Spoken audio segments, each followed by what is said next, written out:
ก็สบายดีเนาะมาพอกันอีกทีนึงกับบ้านนาสตูดิโอเบาขันหรือว่าช่องบ้านนาสตูดิโอของพวกเขาที่ทำมากินหอยเชอรี่พี่น้องหรือว่าหอยกินหญ้าบ้านเราเพราะว่าหอยกินหญ้าหรือว่าอีกอย่างนึงก็หอยเชอรี่นั่นเองมีจำกระไรพี่น้องเอาว่าอะไรใจห้างกินเลยกันเลย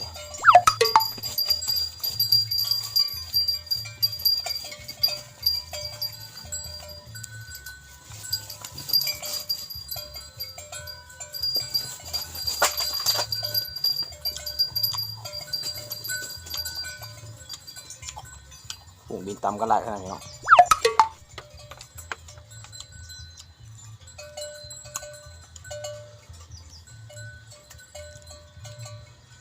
หัวใหญ่ดีขนาด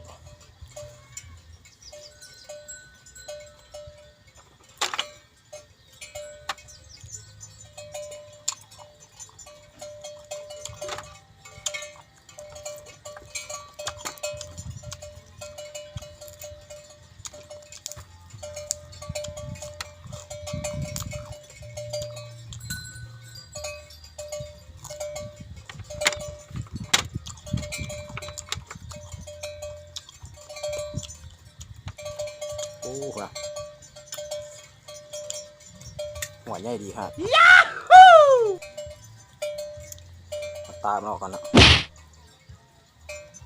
จะท้องเมียบุกห้องตาบ่อยแกะตามันออก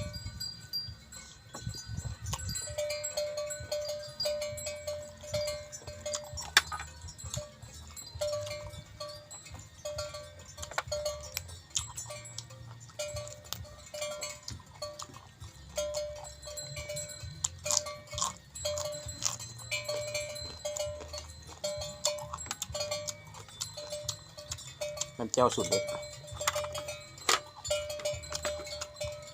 เด็ดเองโอ้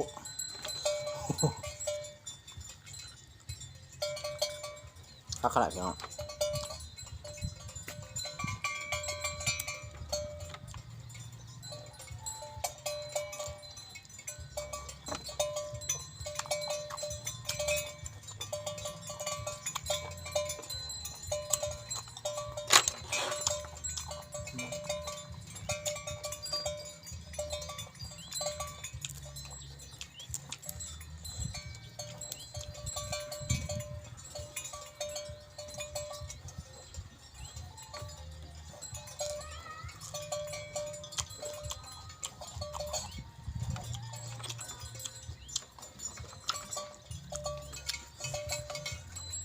หอยเชอรี่ประมาณโลนึงพี่น้อง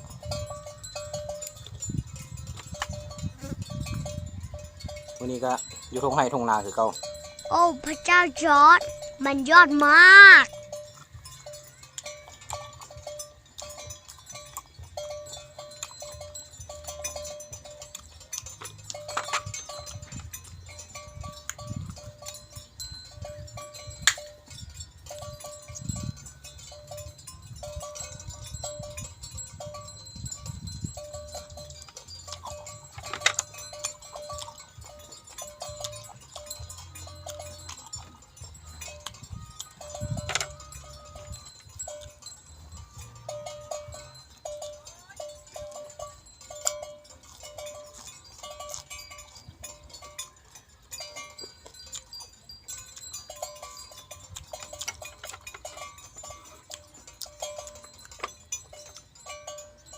ผู้ใดเห็นคลิปนี้ก็อย่าลืมกดไลค์กดแชร์กดติดตามนะเด้อกดกระดิ่งแจ้งเตือนไว้เพื่อที่บ่พลาดคลิปต่อไปแล้วก็เพื่อเป็นกำลังใจให้กันเลยเด้อทุกคนนะ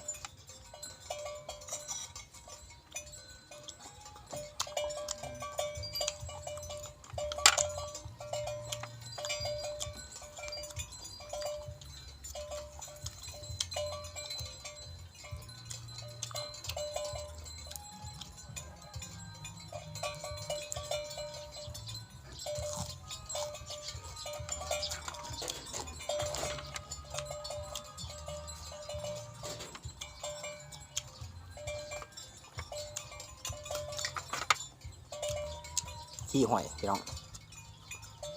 ขี้สุดแซ่บ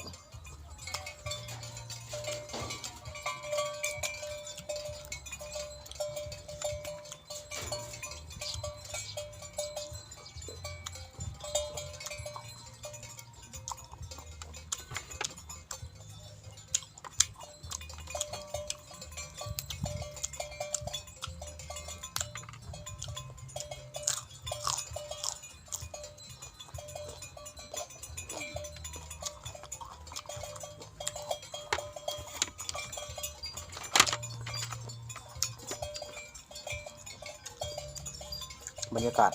ทุ่งไร่ทุ่งนา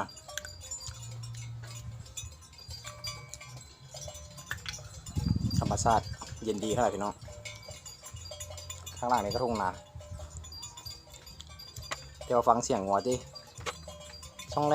งอยู่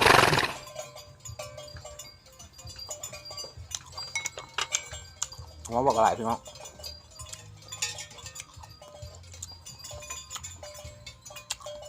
ฟังเสียงงัวดังช่องแรงอยู่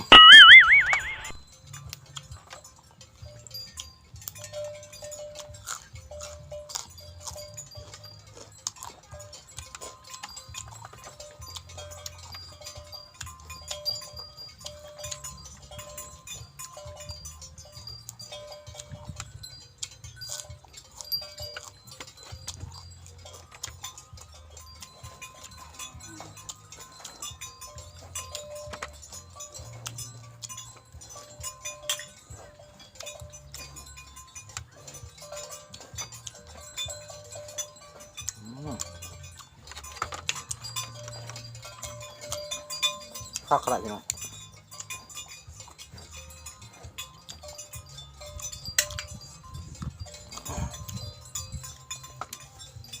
ฝากเป็นกำลังใจให้เบ้าขันเลยเด้อก็บ้านนาสตูดิโอ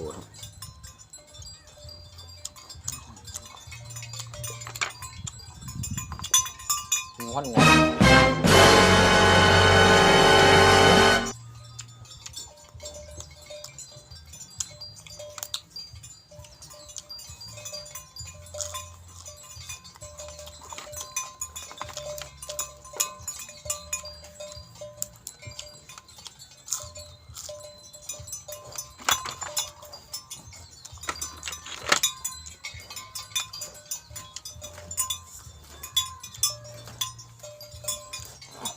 คักขนาดพี่น้อง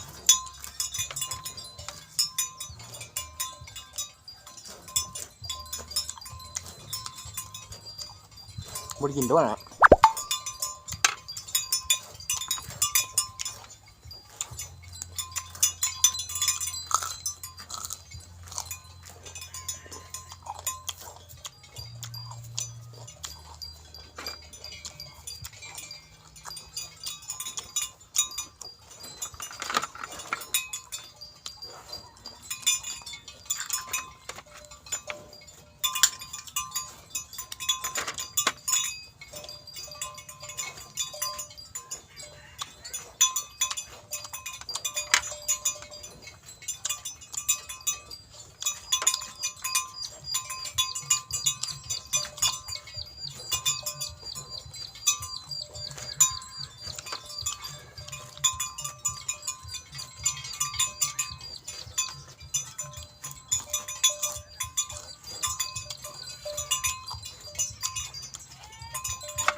ถ้าบ่ได้เห็นเบิ่งคลิปนี้ก็อย่าลืมกดติดตามให้เด้อ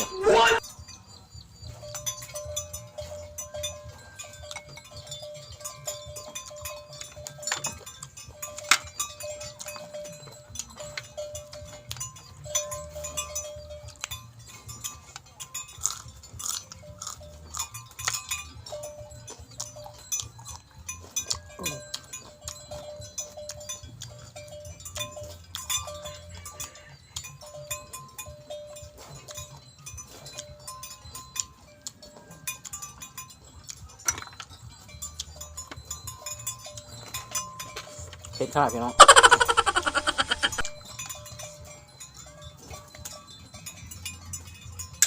โคตรเผ็ดเลย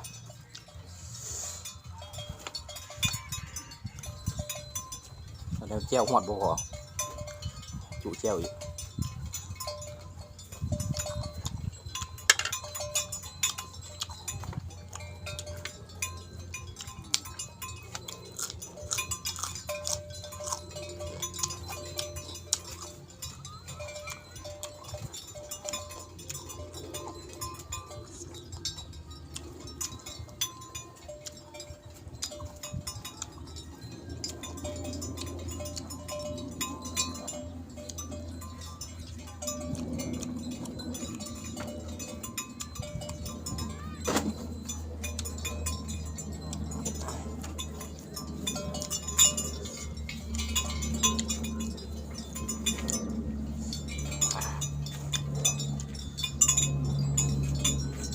ก็อิ่มแล้วทุกคนเนาะบ่เบิดครับยัง4-5 หน่วยจะไปอิ่มก่อนก็จะได้จบคลิปเพียงเท่านี้แล้วทุกคนเนาะ